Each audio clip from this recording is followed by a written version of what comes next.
Hey folks, this is Kalani. I'm going to talk to you about the Crusader and give you a few hints and tips to allow you to bring your Crusader into Torment 1 and give you a few options to go into the higher Torments.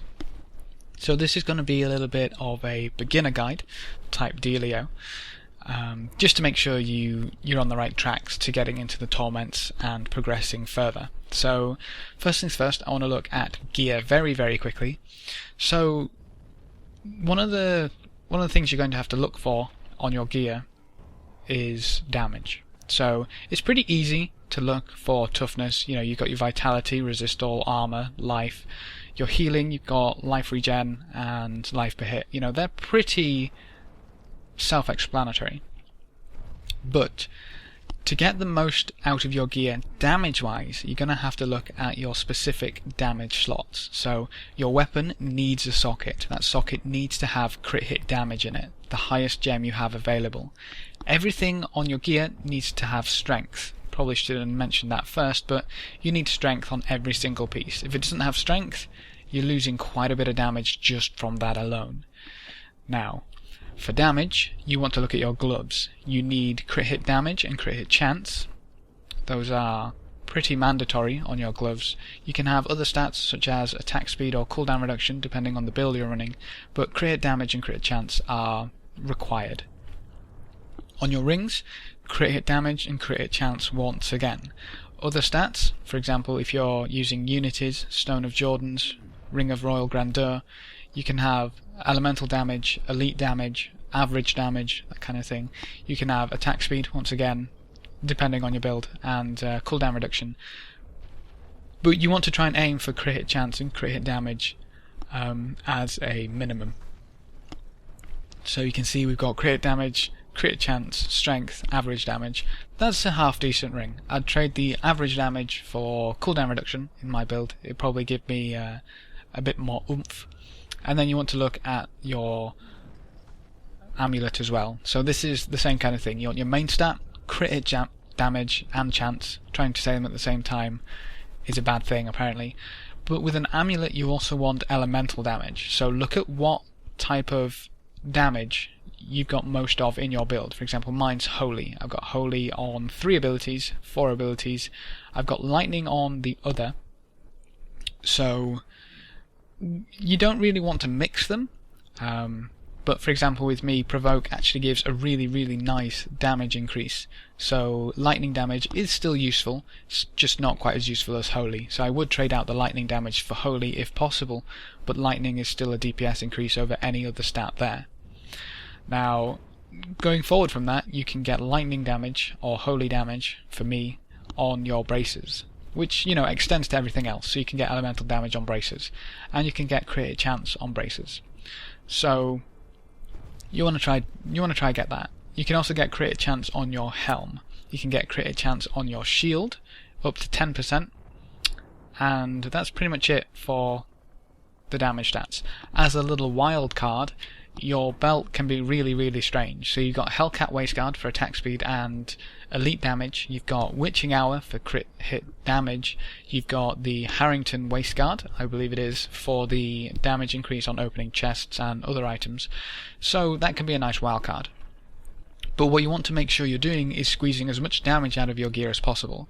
So you could run around with full tank gear, but you wouldn't be doing the damage to kill anything. So you want to swap out stats where you can for damage while keeping toughness high enough to stay alive in at least Torment 1, which actually isn't that difficult, so it shouldn't be too bad of an option.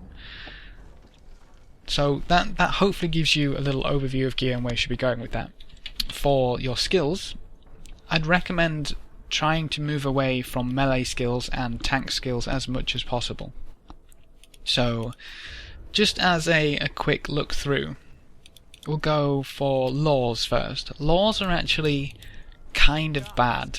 The cooldown on them is far too long to make any good use of them. The only one really being Laws of Valor Answered Prayer in groups. That's the only one I would run out of all of the laws and all of their runes. So I'd kind of avoid those as much as possible. Again, Laws of Valor Answered Prayer is really good in groups, but apart from that, I'd try and avoid it. Falling Sword, as cool as it is still a really bad skill. It costs Wrath, it has a cooldown, which just seems absurd. It costs Wrath and has a cooldown, and it only deals 1100 rather, weapon damage. It also knocks things back, so if you're trying to be that tank who wants everything close to it and you're knocking it back with Falling Sword, kind of contradictory, just a little bit. But it's really frustrating because this is a really, really cool ability. Akarat's Champion is one which gets quite a bit of flack simply because it's supposed to be our huge damage buff. It's supposed to be our huge class, nuke ability or whatever. It's supposed to be the Crusader Archon, shall we say. And it only grants attack speed, which is actually still really nice because generally you're not going to be building attack speed, so attacking faster is nicer regardless of whatever you're running. But if you're running a cooldown build, Rally is an amazing rune. 50% chance whenever you deal damage to reduce your skills by 1 second. So whereas this might get a lot of flack and you might not like it to begin with, try it with Rally if you've got cooldown, a cooldown oriented build, shall I say. Such as, for me, I've got cooldowns on Condemn, Provoke and Blessed Shield. Blessed Shield? Blessed Ground, Heaven's Fury. I'm getting things mixed up here. What's fun is it actually reduces the cooldown on Akarat's Champion as well, so that's pretty cool. For primaries, I'd recommend getting rid of them as soon as possible. For example, when you get a Gaia Falcon's Foot and a Jackan board, you don't use a primary. When you get a 6 set of Aken's gear, however long that might take, you don't use a primary. Now this is because all of your primaries are incredibly lackluster, to the point where I'd get rid of them if I didn't have any Wrath problems at all. So that's something to think about. On your secondaries, Shield Bash is incredibly frustrating to use. I'll let you figure that one out for yourself if you haven't already. Blessed Hammers fell off quite dramatically because of the lackluster damage and rune options. You can use Thunderstruck still, it's just that the damage isn't there compared to your other spenders. Sweep Attack is okay, but has some bugs. Blazing Sweep still doesn't scale with Strength, and the others are a little lackluster to say the least. And if you play a ranged, you can focus more on damage, meaning you're going to deal more damage and be safer anyways. So, it's something to think about. As we go from there, your defensive abilities are actually some of the best, because you've got Shield Glare, which can be used as a Wrath generation item, which is really nice, or as a DPS cooldown, as well as a crowd control. So a 1/3 uptime blind with 20% extra damage when they are blinded is really nice. Iron Skin, a 50% damage reduction essentially for 4 seconds or for 7 seconds, or to give you some extra little poke. It doesn't matter what damage your Thorns does. If you combine Iron Skin with Reflective Skin and Provoke, the damage that it does, even if it's little, still procs Provoke, which is quite a hefty amount of damage if you can get it ticking over really fast. So that's something to think about, but as a flat 50% damage reduction, that's still a really strong defensive item.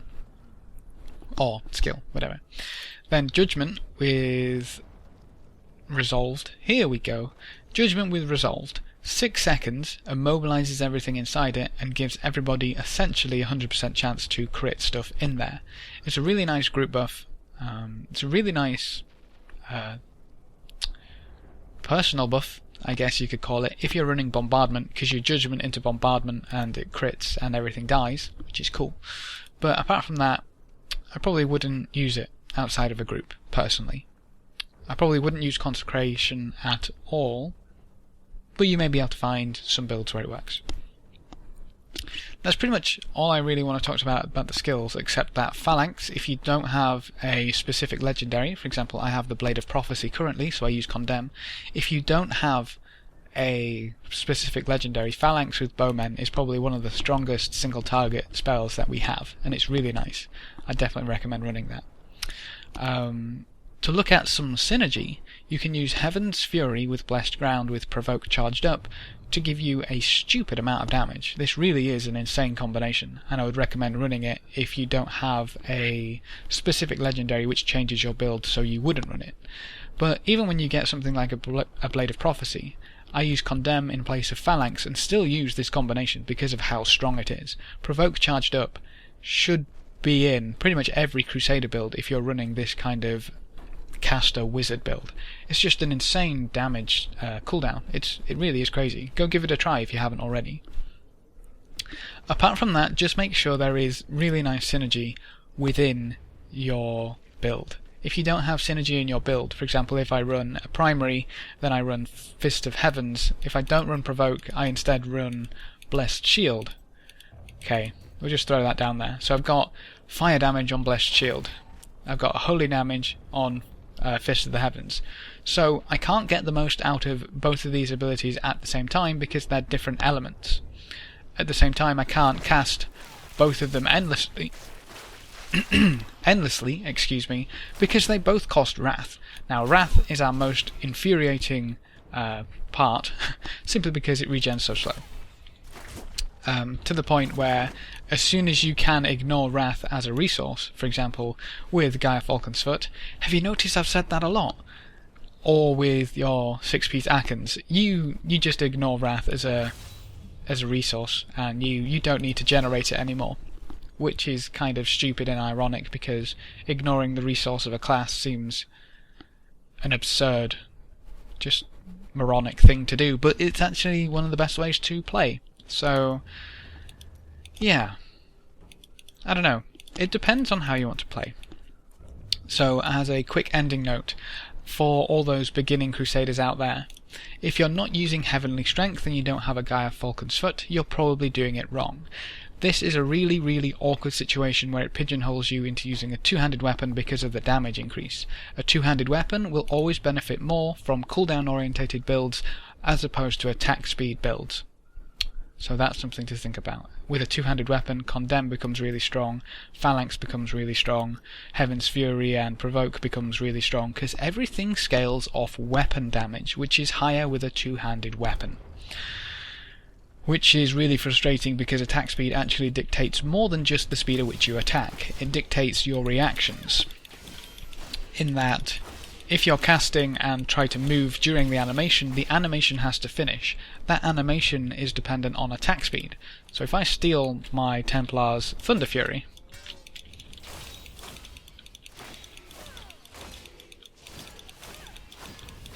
I attack and move a lot faster. It's actually easier to show with Fist of the Heavens, so you know, I have to wait for the animation to finish, but it's a lot faster than with the Blade of Prophecy. Let's give you enough Wrath for 3 of these. Let's just wait for it to tick over. Wrath, I love you. So you can see the animation is a lot slower. If you're reacting slower, that means you have more time stuck in things where you wouldn't necessarily want to be stuck. So if you attack and suddenly, I don't know, Devastator, Molten comes under you, something like that, you have to stand in it longer simply because your animation is longer. Which is a bit frustrating, but it's still the best way to play Crusader until you get either a Gaia Falcon, you get a Blade of Prophecy, or a Fate of the Fell. Now, those 3 that I just mentioned are your ticket into higher torments. So I can show 2 of these off to you. I can show off the Blade of Prophecy, and I can show off Fate of the Fell. Now, it's kind of annoying, because arguably these are the 2 weaker ones, with Gaia Falcon's Foot, with a Jackenboard and Blessed Shield being at the top, which is kind of a pain. But Blade of Prophecy allows your Condemn to trigger other Condemns, meaning this huge cooldown that we've got here, basically use it and it triggers on enemies which don't die from the initial explosion. So if you get a champ pack or an elite pack, you condemn and 2 other condemns go off. That's the max limit. So everything gets condemned 3 times rather. So it's a nice bit of damage. Add everything into the equations with Heaven's Fury charged up and Fist of the Heavens, in my build anyway, and stuff dies really fast. It's really nice. If you use Akarat's Champion and Rally, This is basically hilarious because you condemn and then you do a lot of damage and condemn like straight away, so it's pretty cool. But for just farming anything but Rift Guardians really, I usually take Steed Charge. So let's go find some stuff to kill. This is on Torment 3, this is basically what my gear can handle comfortably. Let's go into a Hell Rift. It's probably the easiest place to go to find some monsters. So with little ones, we don't really need to bother with Blade of Prophecy and Condemn. But when we get to big ones, I killed it too quick.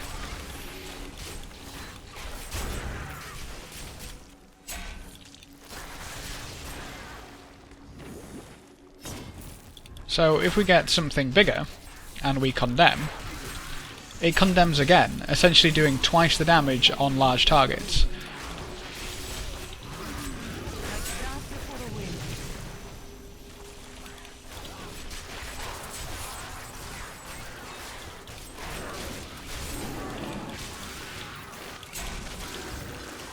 If you get a group of large targets, it just melts through them. It really is ridiculous. So going down here, we'll give, because we've got Sledge, we'll have a look at throwing Akarat's Champion into the mix. Cool, he's nice and close. So on a single target, Condemn will actually do the damage twice. So I'll just show that quickly. If we Condemn once, you can see it goes off and it does do the damage again. We'll wait for Condemn to come back up. He's already half dead.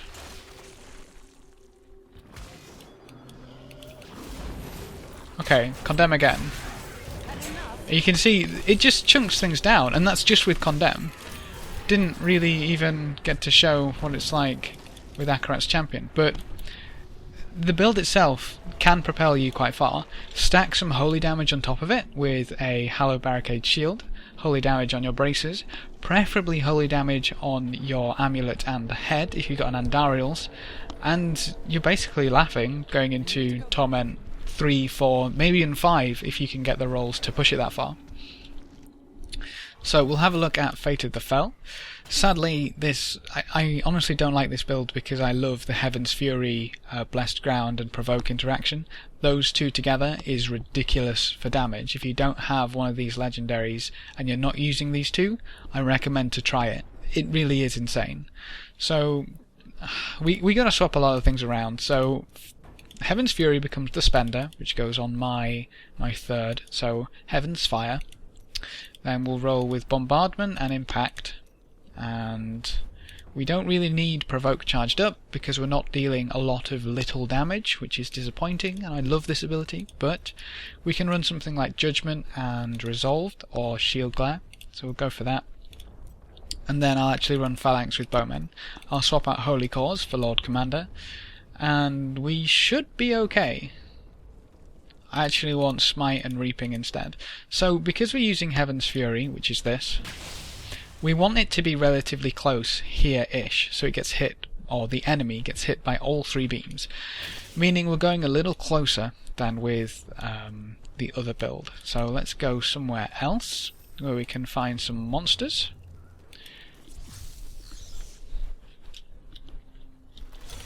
Now this is one of the other builds which can propel you up a Torment level just by getting this legendary.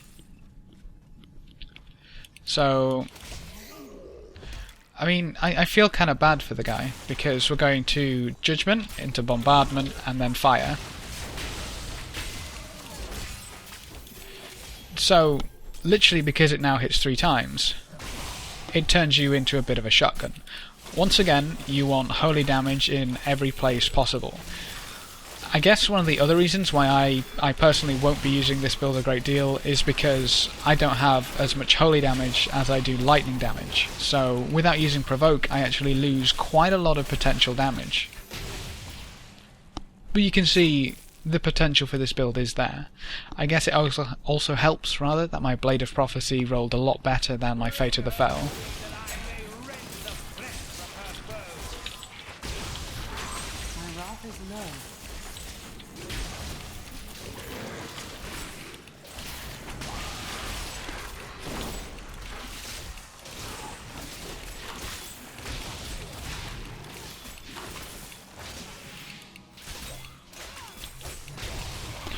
So that's the two that I can show you. Get ourselves a nice bit of cultist blood. My best recommendation for going higher is looking for a Gaia Falcon's Foot and a Jackenboard. You can do it with Blade of Prophecy, you just need a lot better rolls on your gear overall.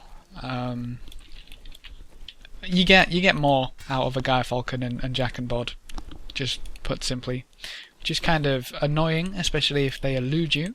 I still haven't managed to see a Gaia Falcon's Foot. I do have two Jackenboards though, one with 6 ricochet, one with 5 ricochet, and really nice rolls.